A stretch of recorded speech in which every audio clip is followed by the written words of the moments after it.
चालक तार जहां तक होगा उसके आगे तो होगा नहीं, जहां तक चालक तार होगा तो चालक तार की लंबाई क्या मानेंगे हम लोग, एल मान लेते हैं। इसी चालक तार की लंबाई एल है। हम ये मान लेते हैं कि इसके एकांक आयतन में, ठीक है, जो मुक्त इलेक्ट्रॉनों की संख्या एकांक आयतन में, एकांक आयतन में जो मुक्त इलेक्ट्रॉनों की संख्या है, मुक्त इलेक्ट्रॉन की जो संख्या है, ठीक है, उसको मान लेते हैं स्मॉल एन। कितनी है, स्मॉल एन, ठीक है, इतने इसमें, और कुल जो होगी वो कैपिटल एन होंगे, कुल तो हम निकालेंगे, एल इसकी लंबाई हो गई। इसके बाद देखिएगा हम लोग लिखेंगे क्या, सबसे पहले मान लेते हैं कि इसमें जो धारा प्रवाहित हो रही है वो आई एम्पेयर की प्रवाहित हो रही है, बैटरी को जोड़ने पर आई एम्पेयर क्या बह रही है, धारा बह रही है, ठीक है, इसी लिख देंगे। थोड़ा सा लैंग्वेज लिखना है इसमें, लैंग्वेज आप ये लिख लोगे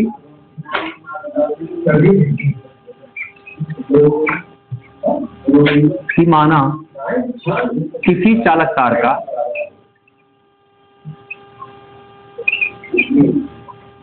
देखो बच्चे, अगर हम इसके अनुप्रस्थ काट का क्षेत्रफल मानेंगे, ठीक है, अनुप्रस्थ काट का क्षेत्रफल ये होगा तो क्या हो जाएगा, वेक्टर ए होगा, ठीक है।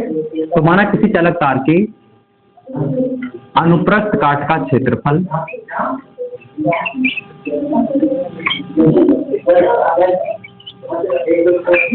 अनुप्रस्थ काट का क्षेत्रफल वेक्टर ए, वह लंबाई क्या है, एल मान लेते हैं, वह लंबाई एल मीटर है या एल, ठीक है। हम ये मान लेते हैं कि जब इसको बैटरी जोड़ते हैं तो इसमें टी सेकंड में आई एम्पेयर की धारा प्रवाहित होती है, ऐसा मैं मान लेता हूं। यहां पर लिखते हैं यदि तार को बी वोल्ट की, ध्यान से मेरी बात समझिए, ना समझना तो हाथ ऊपर कर दीजिएगा, ये तार को बी वोल्ट की बैटरी जोड़ते हैं, बैटरी के जोड़ने पर 30 सेकंड में कितनी धारा बहती है, मान लीजिए इसको आई एम्पियर की धारा प्रवाहित होती है,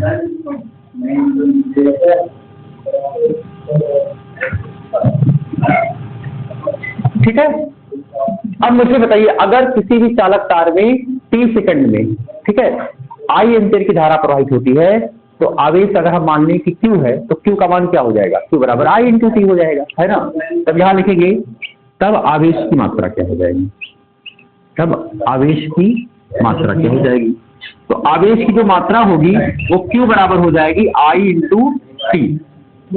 आई इंटू क्या आ जाएगा, टी आ जाएगा। यहां से हम चाहे तो आई की वैल्यू निकाल सकते हैं, तो आई की वैल्यू हम निकालेंगे तो आई बराबर क्या आ जाएगा, क्यू बाई टी। इसको बना लो क्वेश्चन नंबर 1, समीकरण 1 बन गया। और जो क्यू है ना, ये आवेश की कुल मात्रा है, ये आवेश की कौन सी मात्रा है, कुल मात्रा। ये चीजें हम समझिएगा, जितने भी इलेक्ट्रॉन प्रवाहित है, जितने भी इलेक्ट्रॉन इसमें है एन, है ना, उन सभी इलेक्ट्रॉनों पर जो आवेश है, उस आवेश क्यू का मान क्या होगा, आई इंटू टी के बराबर होगा।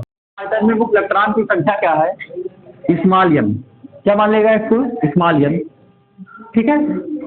स्मॉल एन तो माने देखो, ये एकांक आयतन में मुक्त इलेक्ट्रॉनों की संख्या क्या है, स्मॉल एन है, एवं प्रत्येक इलेक्ट्रॉन पर जो आवेश होता है, बताओ वो क्या होता है, प्रत्येक इलेक्ट्रॉन पर जो आवेश होता है वो क्या होता है, ई, उसकी वैल्यू को लिख लो आप, ई होता है, है ना। तो आपको उसका संकेत लिखना है ना, मान नहीं लिखना, आंशिक मान तो न्यूमेरिकल में रखते हैं। तो हमें समझना है इस आवेश का कुल मात्रा क्या हो जाएगा, इसी क्यू का मान निकालना है। अब मेरी बात समझना पहले, हम पहले 1 सेकंड में निकालते हैं, हम निकालते हैं कि 1 सेकंड में कितना यहाँ पर आवेश प्रवाहित हो रहा है, ठीक। बहुत बड़ी बात, बहुत ध्यान से बारीकी समझना। इसकी लंबाई क्या है, एल है, क्षेत्रफल क्या है, ए है। अब हमने क्या कहा, एकांक आयतन के पूरे आवेश का मान निकालना है, तो पूरे आवेश का मान निकालोगे तो दोनों का गुणा तो करना पड़ेगा। मेरी बात समझ में आ रही ना। जैसे एकांक आयतन का मतलब है जब इसका आयतन एकांक हो। अगर हम इस चालक तार का आयतन निकालें, अगर हम तार का आयतन निकालें तो क्या आएगा, तार का जो आयतन होगा, भाई आयतन बराबर होता है लंबाई गुणे चौड़ाई गुणे ऊंचाई। तो यहां से बी बराबर क्या हो जाएगा, एल गुणे ए। बताओ मेरी बात समझ में आई कि नहीं। जो आयतन होगा इन दोनों के गुणनफल के क्या होगा, बराबर, एल इंटू ए के गुणनफल के बराबर होगा, क्योंकि लंबाई हो गई और क्षेत्रफल क्या होता है, चौड़ाई गुणे ऊंचाई हो सकता है। मेरी बात समझ में आई थी। तो हम यहाँ पर पहले निकालेंगे, बस 2-3 लाइन का और है। क्या लिखेंगे सबसे पहले, क्योंकि 1 सेकंड में चालक तार से गुजरने वाला आवेश, ठीक है, 1 सेकंड में, 1 सेकंड में इस पूरे चालक तार में कितना आवेश गुजरेगा उसको हम लोग ज्ञात करने जा रहे हैं। तो आपको सबको पता है Q बराबर क्या होता है, N × E होता है। Q बराबर क्या होता है, यानी क्वांटम जो प्रकृति बताए हैं आवेश Q बराबर क्या होता है, ±NE होता है, ये तो बताया गया, ठीक है। तो 1 सेकंड में जो आप निकालने जा रहे हो वो सबके लिए निकालने जा रहे हो। और इस चित्र में एक चीज और समझ लीजिए, अगर हम यहाँ पर कैपिटल Q का मान निकालें, कैपिटल Q का, है ना, कुल आवेश का मान निकालें, या हाँ ये कर सकते हो Q का मान। तो अगर हम यहाँ पर एकांक आयतन नहीं ले रहे हैं, ठीक है, तो N की जो वैल्यू होगी, या यहाँ पर कैपिटल N की जो वैल्यू होगी, कैपिटल N क्या है, कुल इलेक्ट्रॉनों की संख्या है, कुल इलेक्ट्रॉनों की संख्या क्या है, कैपिटल N। तो भाई कैपिटल N बराबर क्या पड़ेगा, बताओ। N बराबर जब निकालोगे तो यहाँ पर एकांक आयतन में इलेक्ट्रॉनों की संख्या स्मॉल n था, N से और Al का गुणा हो जाएगा, क्योंकि जब आयतन हमारा एकांक होगा, एक होगा, एक, ठीक है, इसकी वैल्यू 1 होगी, तब ये दोनों बराबर हो जाएंगे। मेरी बात समझ में आ रही है। तो एकांक का अगर आयतन दिया गया, इसका मतलब इसकी वैल्यू 1 ली गई थी। एकांक आयतन में जब मुख्य इलेक्ट्रॉन था तब स्मॉल n था, और कुल इलेक्ट्रॉन निकालना होगा तो क्या करोगे, इस Al का हम क्या करेंगे, इसमें गुणा कर देंगे, Al का गुणा कर देंगे, कुल इलेक्ट्रॉन आ जाएगा। कुल मुक्त इलेक्ट्रॉन, कुल मुक्त इलेक्ट्रॉन पर या मुक्त, हाँ, का आवेश, कुल मुक्त इलेक्ट्रॉन की संख्या है, सॉरी ये तो संख्या। तो यहाँ पर हम कुल इलेक्ट्रॉन ले लिए और उसमें E से गुणा कर दिए, दोनों का गुणा हो जाएगा, Q आ जाएगा। मेरी बात समझ में आई थी। तो ये 1 सेकंड के लिए निकला है। अब कितने सेकंड के लिए निकालोगे, मैंने क्या कहा, देखो ऊपर देखिए, माना कहा जाए कि बैटरी से जोड़ने पर T सेकंड में, तो T सेकंड का मतलब कि अगर 1 सेकंड का निकाले हो और T से गुणा कर दो, वो आ जाएगा। तो पहले काम करो, कैपिटल N की वैल्यू वहां पे रख दो। कैपिटल N की वैल्यू क्या है बताइए, बोलो। हाँ, स्मॉल n है, Al है, ये हो जाएगा कैपिटल N का मान, और स्मॉल यहाँ रखा तो स्मॉल यहाँ कर दोगे। मेरी बात समझ में आई हर बच्चे? दीपक बताओ, समझ में आया? सब बच्चे एक बार बोले, सबको समझ में आ रहा है इतना तक कि नहीं आया? आ गया ना, बोलो। अब हम लोग क्या करेंगे, 1 सेकंड में जब निकल जाता है कोई भी काम ना, एक जैसे मैं आपसे कहूँ कि 5 कलम का दाम 20 रुपए है, तो 1 कलम का दाम 4 रुपये, 4 पंचे 20, 4 है ना। तो 1 कलम का निकल गया तो फिर आप कुछ भी निकाल सकते हो। तो 1 सेकंड में चालक तार से गुजरने वाला आवेश हमने निकाला, Q बराबर क्या आया, NaLe आया, है ना।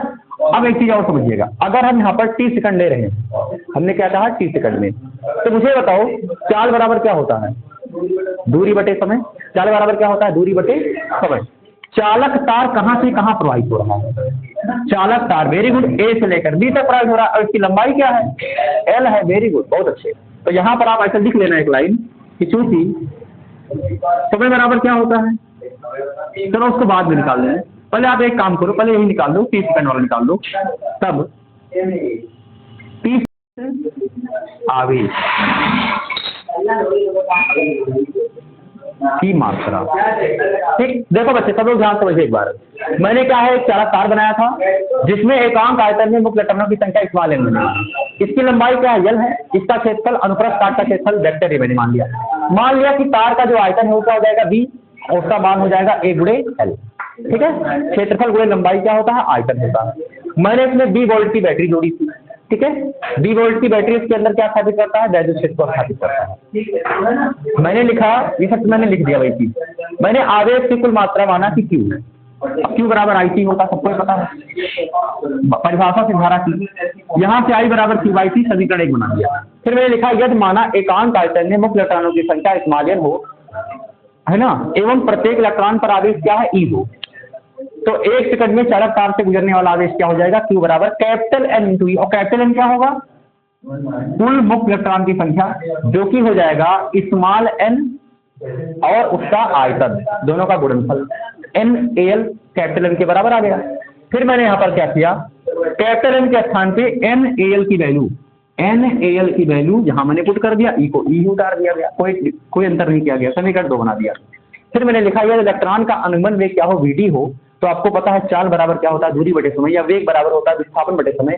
तो विस्थापित का मतलब है जहां तक इलेक्ट्रॉन जा रहा है, इलेक्ट्रॉन कहां तक जा रहा है, A से B, और A से B की लंबाई क्या है, L है, और समय क्या है, T। तो वही मैंने किया है, वेग बराबर विस्थापन बटे समय।